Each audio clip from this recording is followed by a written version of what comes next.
Ako si Michael Betogo, 44 years old. 5 years na akong nag-live og tricycle. Dire ko permi masada sa SM City, Consolacion. Napirahan ko sa akong gallbladder. Ngayon sayang masakit pa akong diyan. Ingon ng doktor, lugay mo ko ni Mayo. Mga 6 months ba ko makarecover og di na masakit ba. Pahuway ko ka buwan, 2 months. Pero porsigil ni ko live kay kung may income. Ang akong motivasyon para maningkamot o mamasada kay para sa akong pamilya.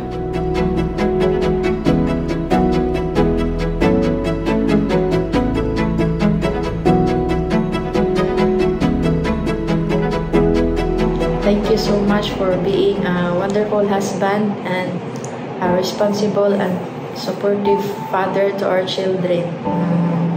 Bisan pag daghan natang nagian ng mga kalisod o pagsulay, pero strong gyapon tao, nakayanan ra gyapon nato tanan.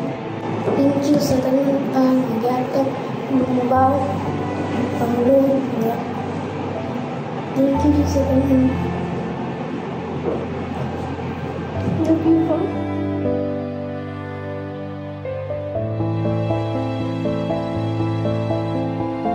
Congratulations, sir!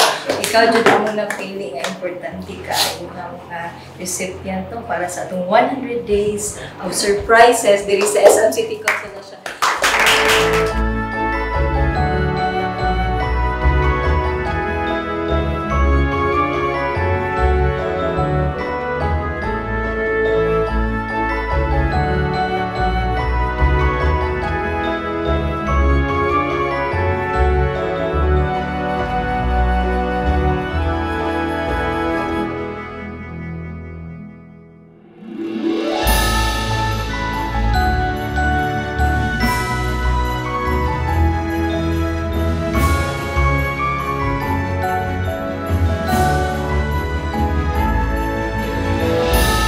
Una sa tanan, magpasalamat ko sa SM City Consolacion o sa tanang mga staff.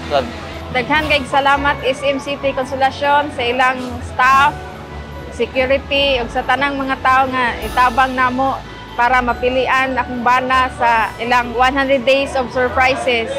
Daghan kay salamat sa tanan, unexpected blessings gyud. Nag-enjoy gyud mi tanan.